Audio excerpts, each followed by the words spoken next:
Hola, bienvenido al audiolibro de la historia de la redención. Hoy narraremos el Capítulo 51. El mensaje del segundo ángel. Las iglesias que no quisieron recibir el mensaje del primer ángel rechazaron la luz del cielo. El mensaje fue enviado misericordiosamente a fin de despertarlas para que vieran su verdadera condición de mundanalidad y apostasía y trataran de prepararse para salir al encuentro del Señor. El mensaje del primer ángel se dio para separar a la Iglesia de Cristo de la influencia corruptora del mundo. Pero para la multitud, incluso de profesos cristianos, las ligaduras que los ataban a la tierra eran más fuertes que los atractivos celestiales. Decidieron escuchar la voz de la sabiduría mundanal y rechazaron el mensaje de la verdad, que escudriña el corazón. El Señor concede luz para que sea apreciada y obedecida, no para que sea despreciada y rechazada. La luz que Él envía se transforma en tinieblas para quienes la rechazan. Cuando el Espíritu de Dios no imprime más la verdad en los corazones humanos, escucharla es superfluo y lo es también toda predicación. Cuando las iglesias desdeñaron el consejo de Dios al rechazar el mensaje adventista, el Señor a su vez la rechazó. El primer ángel fue seguido por un segundo que proclamaba: ha caído Babilonia, la gran ciudad, porque ha hecho beber a todas las naciones del vino del furor de su fornicación. Los adventistas entendieron que este mensaje era un anuncio de la caída moral de las iglesias como consecuencia de su rechazo del primer mensaje.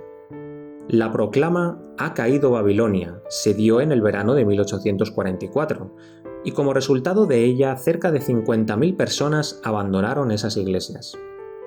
Los que predicaron el primer mensaje no tenían ni el propósito ni el deseo de causar división en las iglesias o de formar organizaciones separadas.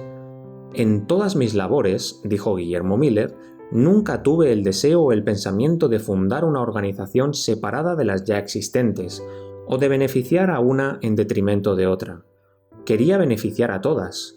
Puesto que suponía que todos los cristianos se regocijarían ante la perspectiva de la venida de Cristo, y que los que no opinaran como yo no por eso amarían menos a los que abrazaran esta doctrina, nunca pensé que hubiera necesidad de celebrar reuniones separadas.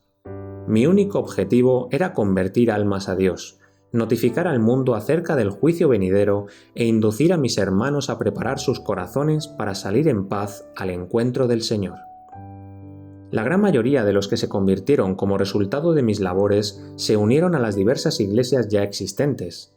Cuando algunos vinieron a preguntarme con respecto a su deber, siempre les dije que fueran a donde se sintieran en casa, y nunca favorecía una denominación en particular en mis consejos a tales personas.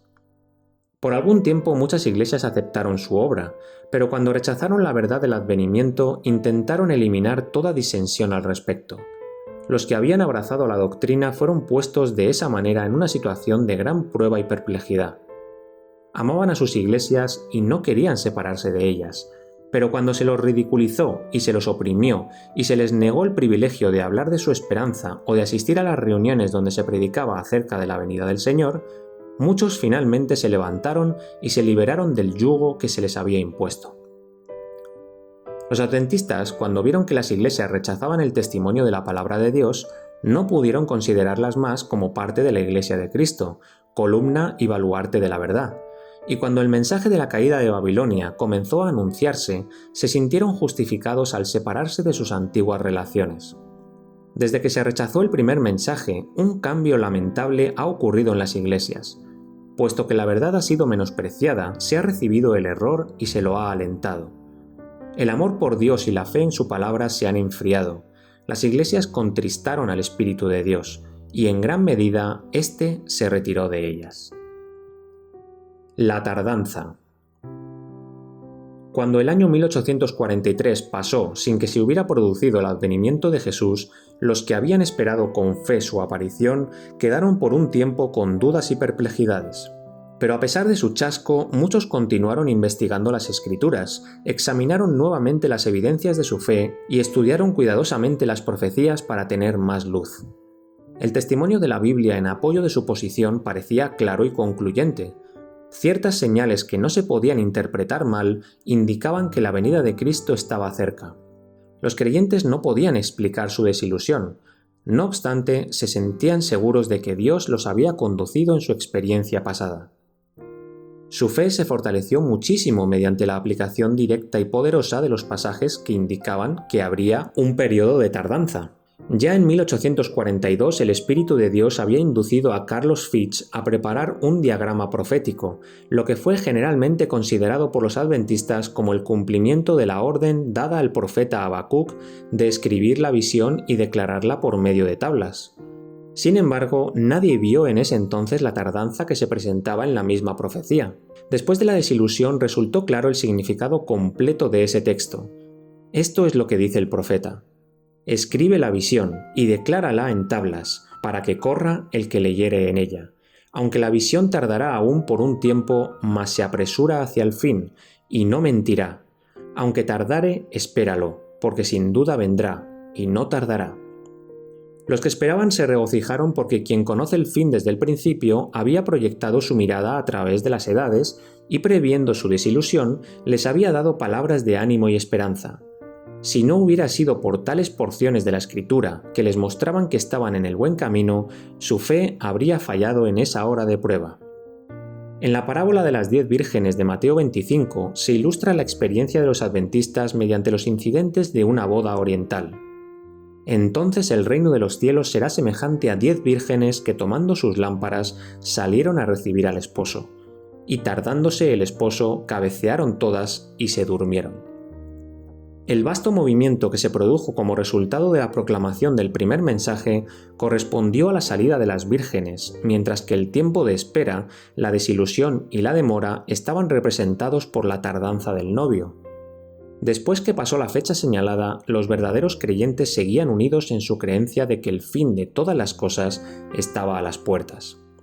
Pero pronto se hizo evidente que estaban perdiendo de alguna manera su celo y su devoción, y que estaban cayendo en el estado de sopor, descrito en la parábola, en que cayeron las vírgenes durante la tardanza. En ese tiempo comenzó a surgir el fanatismo. Algunos que profesaban creer celosamente el mensaje rechazaron la palabra de Dios como guía inefable, y pretendiendo ser guiados por el Espíritu se entregaron al dominio de sus propios sentimientos, impresiones e imaginaciones. Hubo quienes manifestaron un celo ciego y fanático y denunciaron a todos los que no sancionaban su proceder. Sus ideas y prácticas fanáticas no contaron con la simpatía de la mayor parte de los adventistas, pero sirvieron para acarrear oprobio a la causa de la verdad. La predicación del primer mensaje en 1843 y el clamor de medianoche en 1844 tendieron directamente a reprimir el fanatismo y la disensión. Los que participaron en esos solemnes movimientos estaban en armonía. Sus corazones estaban llenos de amor mutuo y de amor por Jesús, a quien esperaban ver muy pronto. La fe única, la bendita esperanza, los elevó por encima del dominio de cualquier influencia humana y les proveyó un escudo contra los ataques de Satanás.